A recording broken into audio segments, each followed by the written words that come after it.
Hey everyone, welcome to Stripped Down Spirituality. This is a podcast where I do my best to answer your questions about spirituality, life, and whatever comes up. I'm Lezli Goodwin, a minister with Centers for Spiritual Living, which is a branch of New Thought. And I'm just delighted to hear what it is you have to ask me about this week. So I'm having a fantastic weekend. It's Friday, which is my day off as a minister because, of course, I work on Sundays. And coming to spend a little bit of time with you is part of what makes what I do so fun. So let's dig in and see what the questions are this week.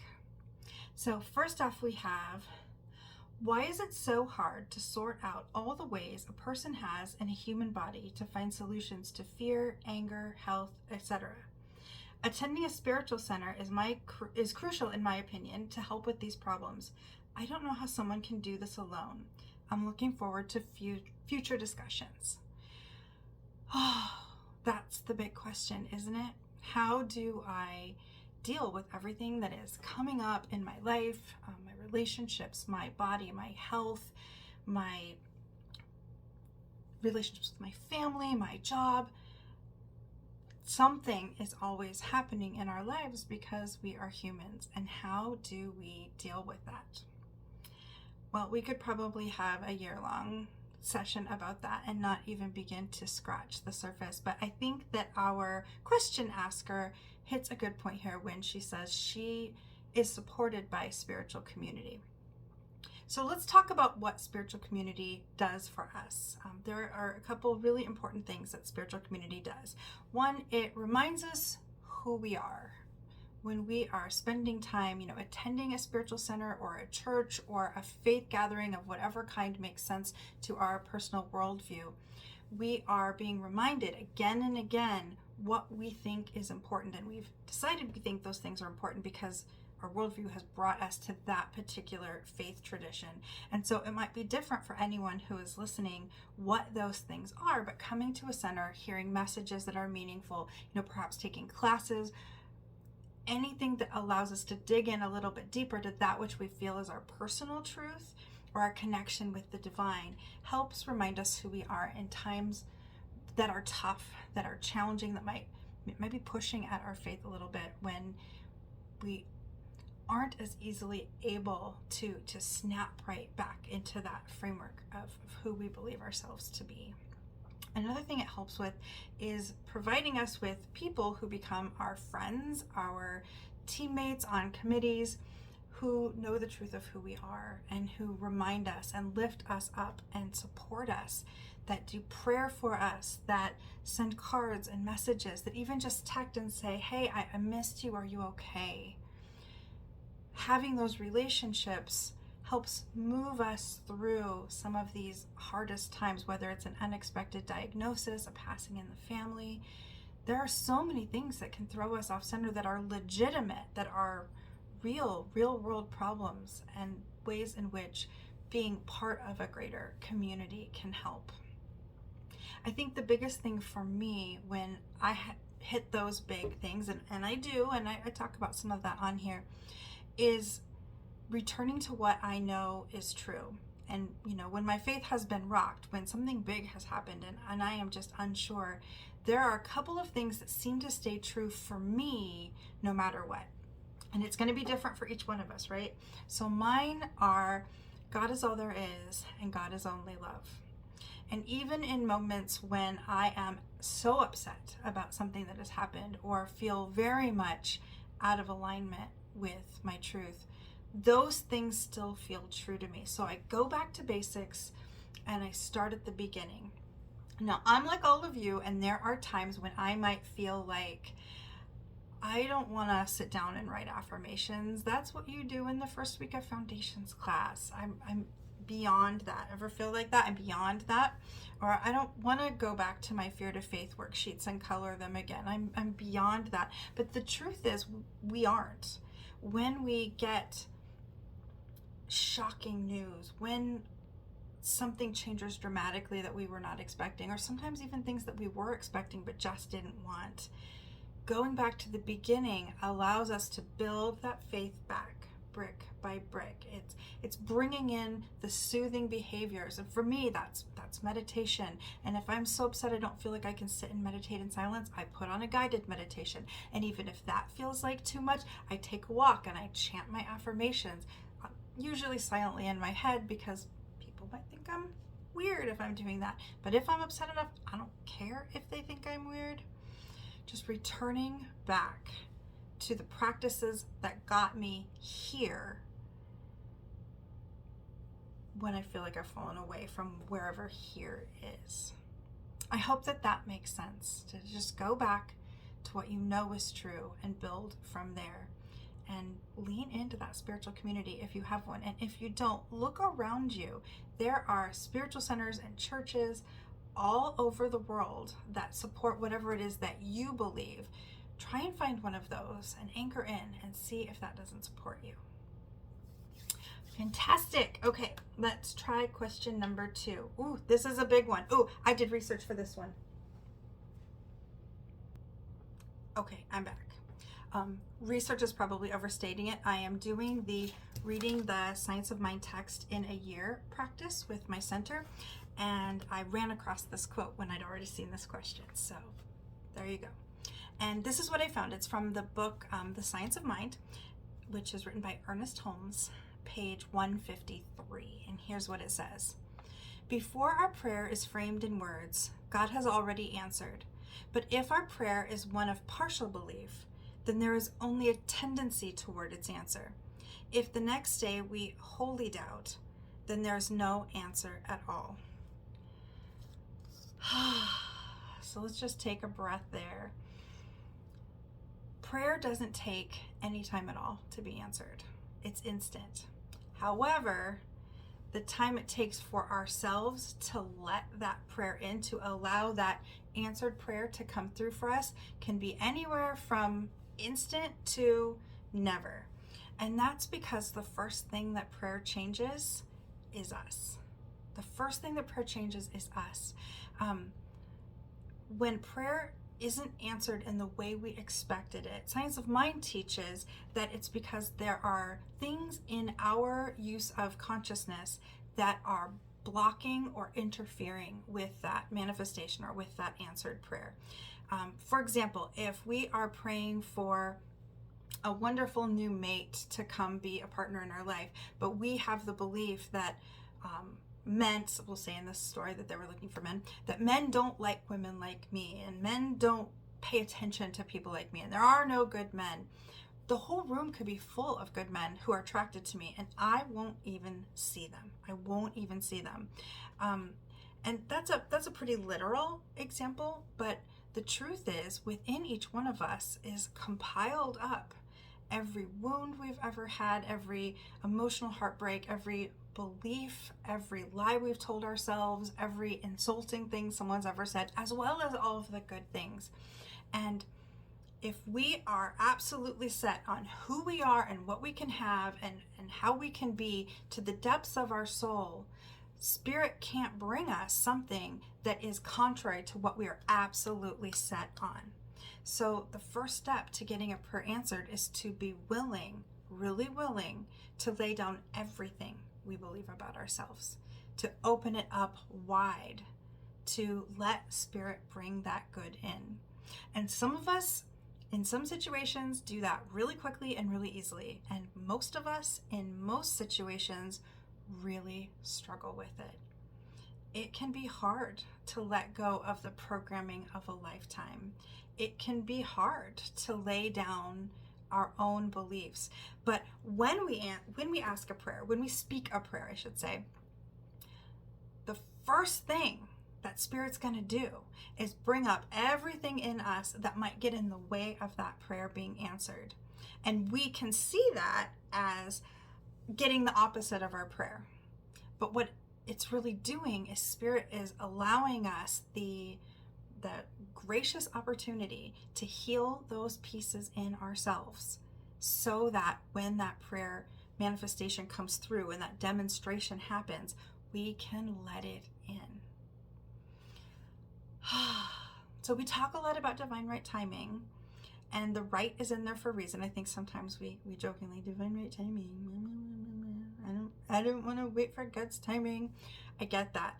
But the pause is right. The divine right timing is right, because that's the amount of time it takes us to change enough to let that prayer manifest. So you want to do it faster? I believe you. I believe you want to do it faster.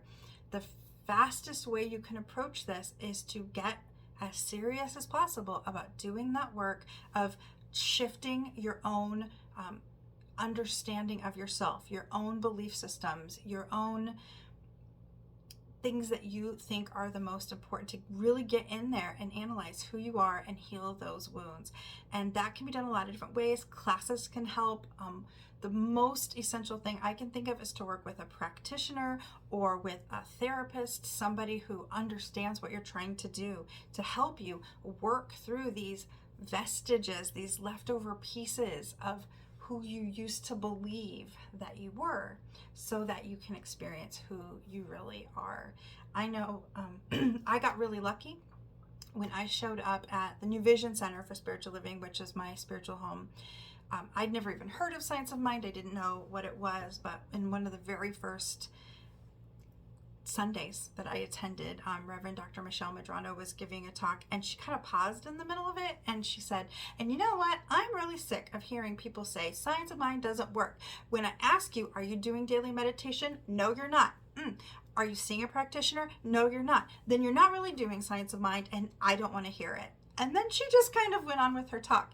And I was like, okay, message received. I don't even know what a practitioner is, but I'm getting one.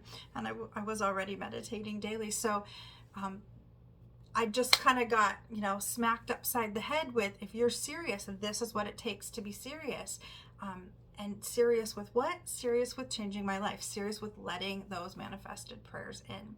So that's what I would recommend. I would recommend getting into some sort of support to help you shift those old beliefs and to anchor into your own spiritual practice, because those two things together will be the thing that help you become a person who will attract that which you want, who will let that prayer in, because the universe does not give you what you want. It gives you a reflection of what you are in consciousness.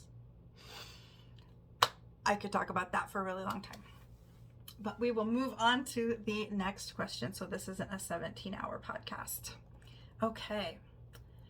How does one stay positive and support positive beliefs without spiritual bypass and ignoring the less than positive systems and events on the planet?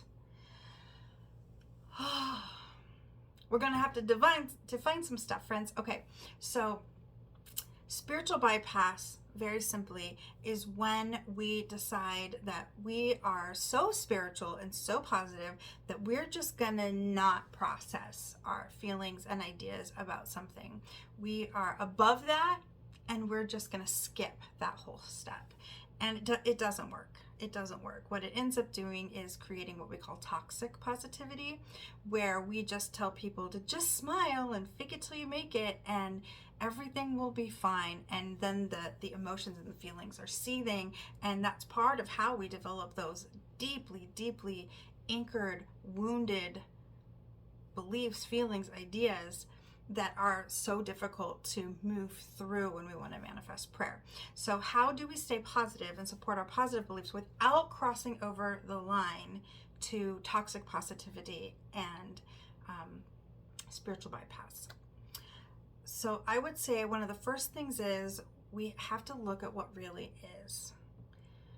And I can hear you out there. I can hear my Science of Minders out there saying, but Ernest says, look beyond the problem, turn away from the condition.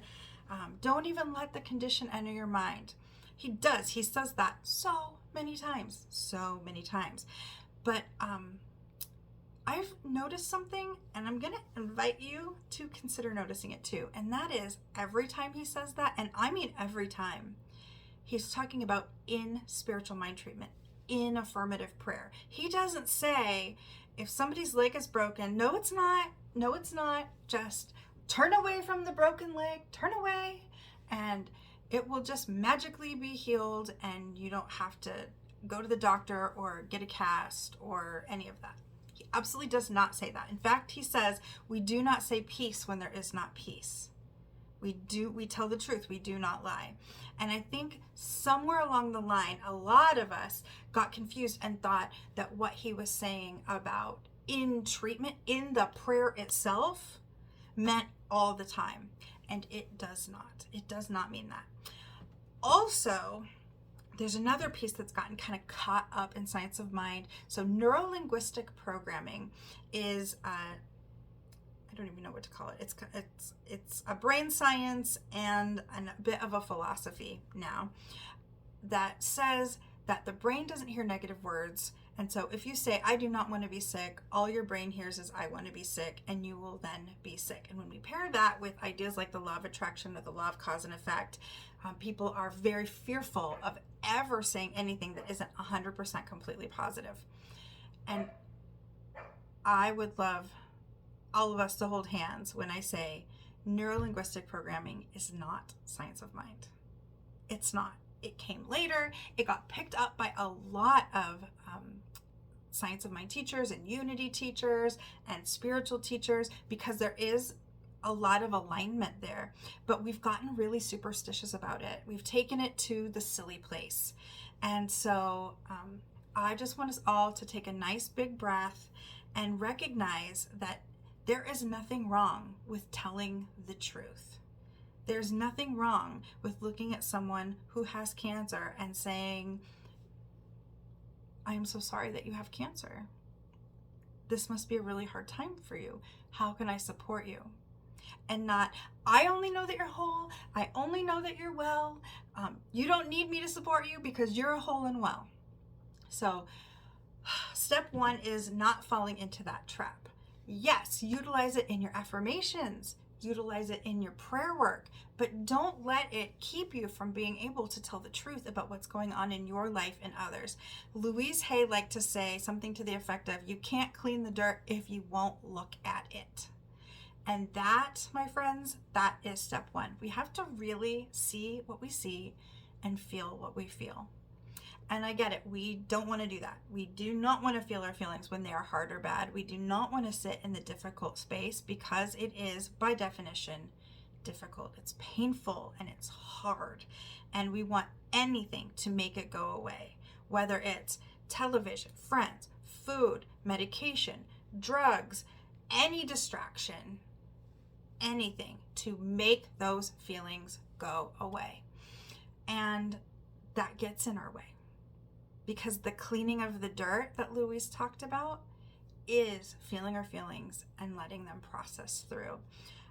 I find that somatic work, body movement, is a great way to help start to move those feelings, as is simply just sitting with it and allowing ourselves the time and space to be humans, which we are. And sometimes when we're sitting with it, or for me, when I'm sitting with it, the anchoring thought I have is this feeling is not forever. This situation is not forever. Nothing is forever. I happily and sometimes unhappily accept the reality, the lowercase r reality of what is happening in my life, even when it is painful and difficult. What I do not accept is its permanence in my life. I do not accept, when we say it has no power, we mean it is something that is passing through. It isn't an entity that can anchor in and create things in our lives. It's just a condition. It's a thing that has happened. It's an effect of the creative process, whether it's a harmed or lost relationship or an illness or a surprising job change. All of those things are effects. They just happen at the end of the creative process. They can't create. Cancer can't create. Job loss can't create, but we can. So we can know this thing, this way I'm feeling right now is not forever. It will shift. And usually, if you'll just let yourself feel your feeling, within about 90 seconds, it begins to shift. Now, in big changes, heavy grief, major, major shifts, we may have thousands of 90-second waves, but each wave does pass. So that's my first thing. Let yourself process your emotions. Let yourself tell the truth. And remind yourself this is not permanent. Or as the quote goes, this too shall pass, because everything does. And then the second answer for me to that question is the same as the answer to the last one, which is go back to the basics. If you can't sit in meditation, sit on your front porch with some coffee and watch the birds. If you can't do that, I have a friend who was having a major mental health issue, and she said to me once, I couldn't meditate, but I laid on the sidewalk for 13 minutes and I watched a squirrel.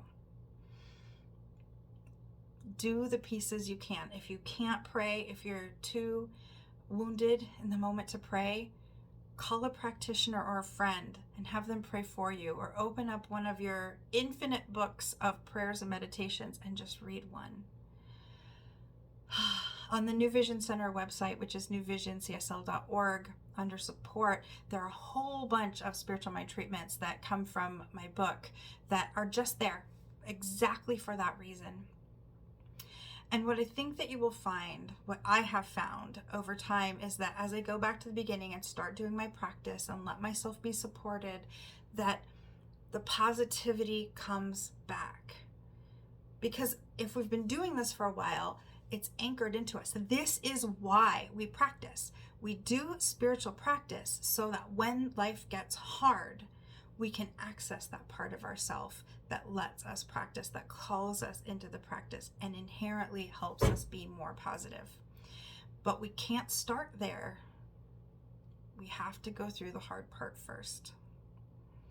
So I bet that's not a popular answer, but I really do believe it is maybe not the correct answer, but a correct answer. So thank you for asking that question. I believe that that came from a fellow minister. Okay. What are your thoughts on objective universal spiritual truth versus personal truth or belief? Does irrefutable truth exist? I'm going to start with the end. No, irrefutable truth does not exist, because the mechanism that defines truth is the human brain of the person doing the defining. And so within a worldview, within a mindset, within a faith tradition, we will have what we call universal spiritual truth. But it really only is universal to the people who buy into that mindset. So in Science of Mind, in Unity, and a whole bunch of new thought faith traditions, we have certain things that we have defined as spiritual truths. And part of the reason we call it universal is because we see these same spiritual truths show up in lots and lots of different faith traditions over millennia. So I'm talking about things like the idea of unconditional love, the peace that passes all understanding, the inherent freedom of the human soul, immortality, things that we find showing up everywhere from Plato to the ancient Egyptians to Christianity to Islam, lots and lots of, to Hinduism, lots of faith traditions. You know, when we strip away the dogma to the extent that it's possible, we find these spiritual truths kind of hum through most faith traditions. And usually you find them when you get to the mystical branch of any given faith tradition. And you know, they are truth to the extent that you accept them as truth. A positive part of this idea of spiritual truth is it's outside of the realm of the personal.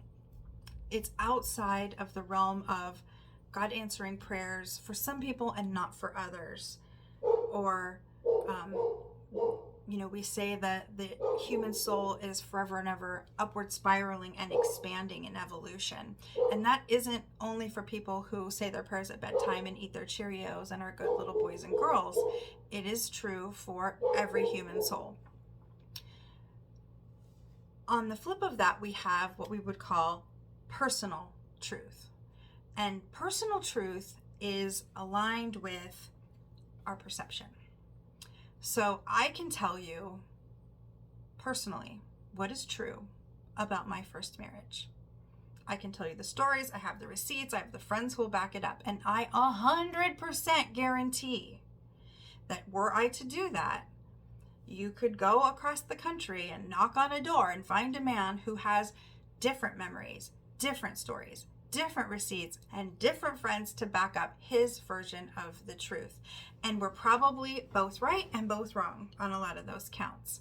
So our personal truth is based on how we perceived ourselves, what happened, and the rules we made up about life from those unfoldments. When we're talking about healing our hidden beliefs or our woundedness that's holding us back, a lot of times those are the things that we are working on healing, because we experience things and we make up rules about life without even realizing we're doing it.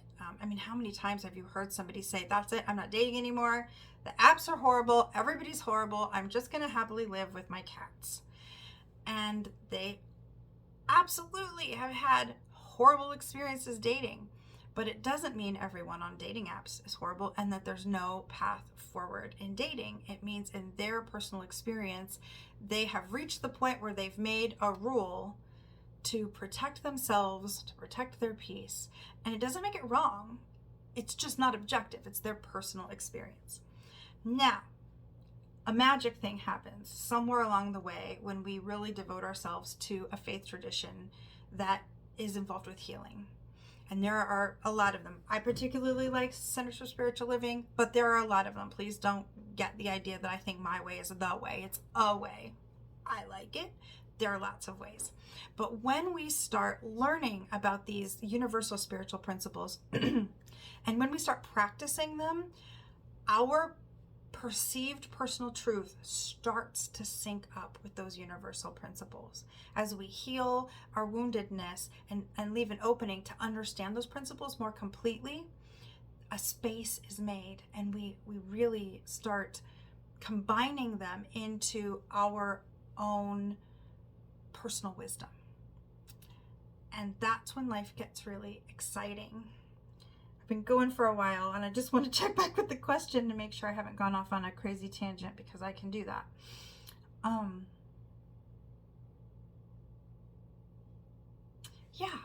So when I talk about universal spiritual truth, I am doing my best to talk about the things about the divine that do not change. They don't change by year, they don't change by millennia, they don't change according to who is in front of them. These are just the building blocks of the way the universe is made.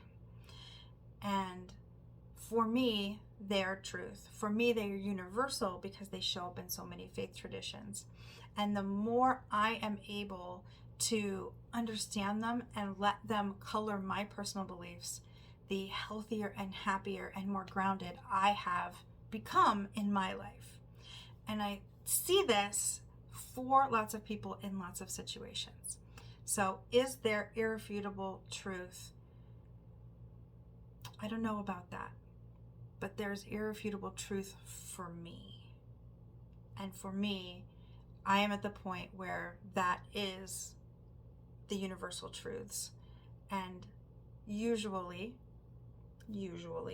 I am at the point where I now do not believe that my perception is inherently irrefutable truth, because I've healed enough times and shifted enough times that I know that that is possible. Whew, really good question. Okay, we have one more today, and it is a long question, and I thought about truncating it, but I decided not to because I think every word of it is important. And so I invite you guys to just hang with me on this one. Okay. Hi, Reverend Lezli. I saw your post on Instagram, I think, inviting questions, and I've been carrying something since November that I need to address directly. This is a thing that I knew about. I was told to shrink in your space, and shrink is italicized. I was told to shrink in your space, and my social media and self-expression were judged. even around an outfit I wasn't planning to wear to a specific event. What's hard to reconcile is that other forms of expression in this space didn't seem to be held to the same standard. That felt inconsistent and confusing. I was also serving on the talent committee, which was the event. Yet I was bypassed and communication went directly to my partner instead of me. I was in the meetings, but I wasn't contacted.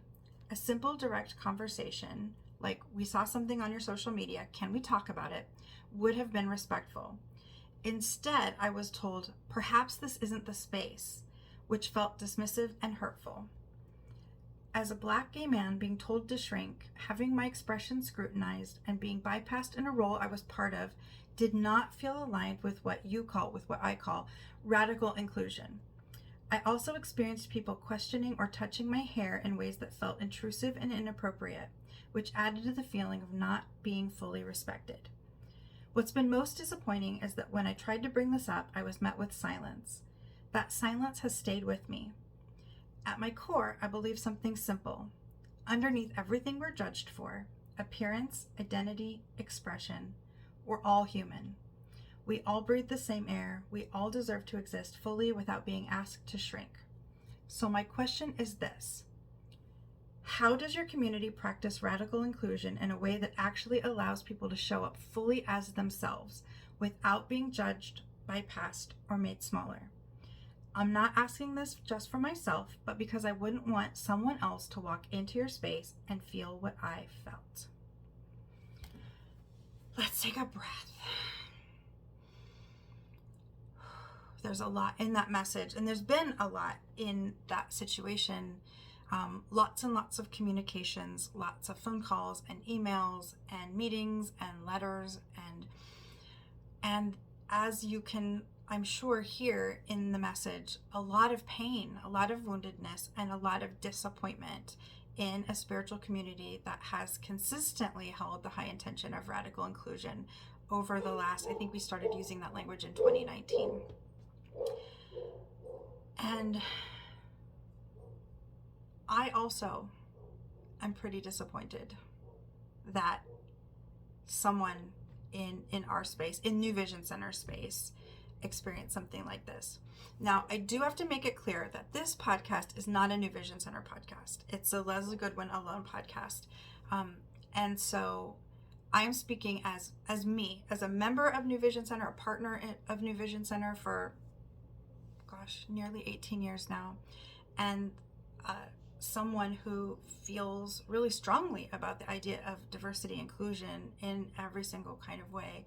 I'm heartbroken that this happened. I'm heartbroken that anyone that I love, and I do love this person and I love their partner, would experience such hurt and such exclusion in a community that I call home. And the core of the what happened, that's being discussed and handled in lots of ways. What he says is true. It's factually true. It's not the entire truth, but nothing has been left out that would change the flavor of what he has said here. And so I'm going to focus this on that end piece where I'm going to repeat it. He said, so my question is this: how does your community practice radical inclusion in a way that actually allows people to show up fully as themselves without being judged, bypassed, or made smaller? And that is really what my role is in that situation, is to help create systems, policies, programming, education opportunities that can make it less likely that something like that will ever happen again. And just like this person said, and the only reason I'm not saying names is because I don't know if they want their name said here. Pardon me as I scroll back to the place where, at my core, I believe something simple. Underneath everything we're judged for, appearance, identity, expression, we're all human. We all breathe the same air. We all deserve to exist. I believe the same thing. I believe the same thing. And we are all human. And each step along this way where mistakes were made and miscommunications were made and choices that didn't align with healing were made, they were made very human, different humans, without any intention to cause pain. And yet we know that intent doesn't trump impact. And in this circumstance, a lot of impact has happened and continues to happen and to ricochet through our community. So I can't take that away. I can say I'm so sorry.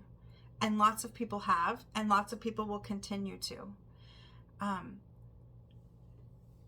What I can do, which tragically I do not have a time machine. The time machine and the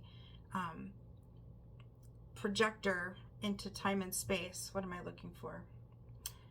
Basically, I need some Star Trek tools to live my life more fully, so I can go to Iowa whenever I want, and I can go back in time and change the places where I could have done something different. But what I can do from here to more fully ensure that everyone is safe at New Vision Center to be themselves is that we have created a radical inclusion committee. That's what we're calling it, radical inclusion committee, with some people from the leadership council, some people from the ecclesiastic team, and some people from the community. And that's still being built. Like, it's literally in the process of being built.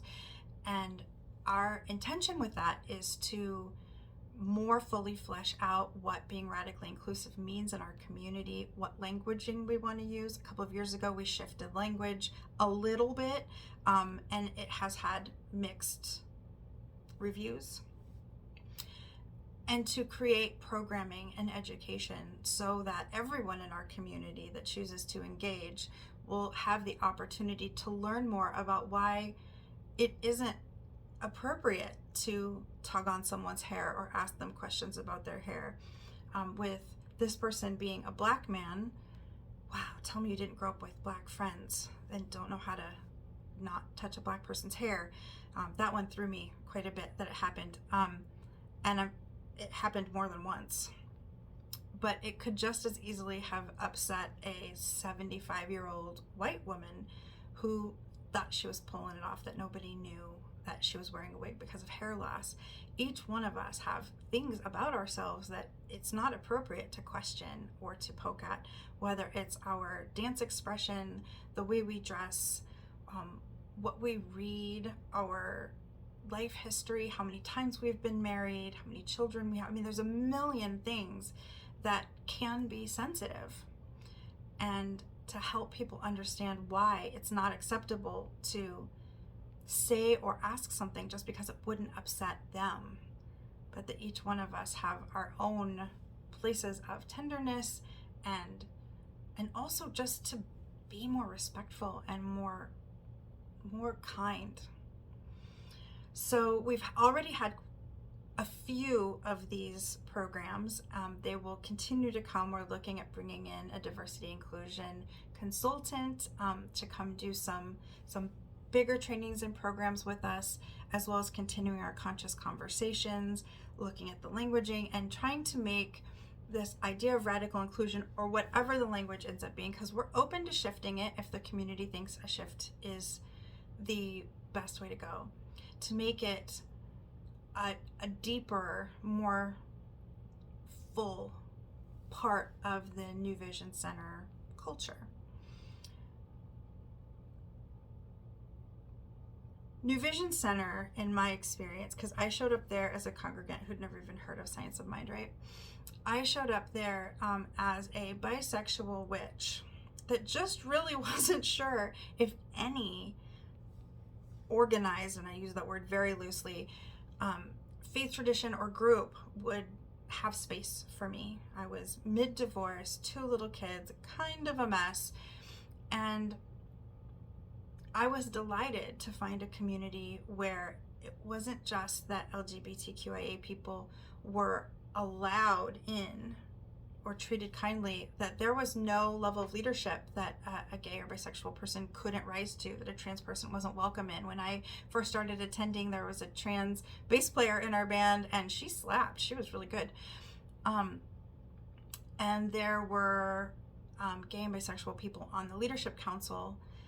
And in the time since, we've had a bisexual minister. I am a bisexual minister. We've had that energy continue, and it is not perfect. It is absolutely not perfect. And so a few years ago, we started saying we strive to be radically inclusive because it felt more honest, because there have been times when we've missed the mark, and this is a particularly epic version of missing the mark, but there have been times before, and there likely will be times again.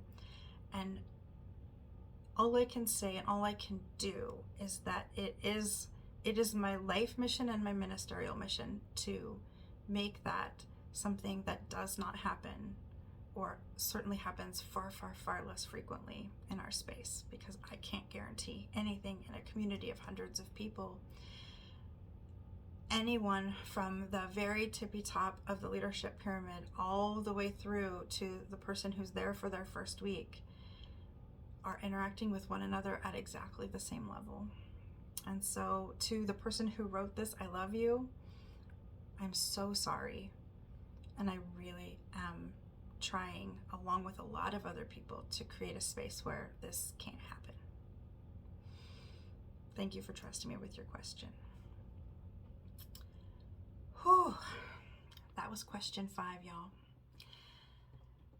And so it feels like kind of a jump, but let's jump into the little standing things we do. What am I reading? As you may know, I always have 2 books going at the same time, a serious, important nonfiction book, and then a fun, I like to call them my fun, dumb books. There's usually some aspect of magic and a mystery involved. And so what am I reading right now? My nonfiction book. I can't tell you what it is, because I am getting the great honor to pre-read Reverend Dr. Raymont Anderson's new book that is set to come out, I think, in either June or July, because I've been asked to write the afterword for it. And it's good. It's so good. I'm really excited about it. I'm about halfway through right now, and I've only had it for a couple of days. So I am sucking it down, as I often do with books. And I will tell you more when I can. I will give you a title when I can, and I will make sure to let you know that it's available as soon as it is. So thank you, Raymont, for giving me this opportunity. I'm delighted. And my fiction book is called Accidental Magic. It's book 1 of the Myrtlewood Mysteries by Iris Beaglehole. Iris Beaglehole has quite a few series that are often kind of paranormal mysteries. And so this is the first one of a new series to me. I think that there are 5 out so far. So you might be hearing about this series for a couple of pod episodes. And what is upcoming? I'm so glad you asked. Brand new class for the Centers for Spiritual Living field. So these are the ones that are accredited through home office, is called The Creative Word. And I wrote it over the last year, and I believe it is live now. And it is based on my book, Built on Faith, Transform Your Life Through Affirmative Prayer. And I'm so excited about it. I really like it. I hope the field really likes it. It's a class on spiritual mind treatment. It is the class I wish I'd had on spiritual mind treatment, using the textbook that I literally wrote from the place of, this is the book I'd wish I'd had when I was learning how to speak spiritual mind treatment, which is the science of mind form of affirmative prayer. And I have recorded, and I'm working on getting the audiobook on Audible and then on additional platforms this week. The book and the ebook are already available on Amazon and on my website, newthought.shop. I'm working on getting the audiobook up, and I'm so excited. And so thank you to my friend Mark Arnold, who is a producer, for helping me get that book narrated. It's me narrating it, which is extra fun. And just so you know, on most audiobook formats, you can slow down or speed up the narrator. Usually people are speeding up the narrator. I speak at the sound of light, I've been told, and so you might want to slow me down, but I'm excited to get this book out in a new format. It's been out for quite a while, but the audiobook portion is new. And that's the pod for today. If you found this podcast interesting, I am hoping that you will like the video. If you'd like to find out more, you can subscribe to the YouTube page. I have all kinds of stuff on here, usually spiritually related, sometimes about my other interests. And if you want to find out when another podcast is coming up, when it has been released, you can hit the bell and then you'll get a little notification that a new video has been posted.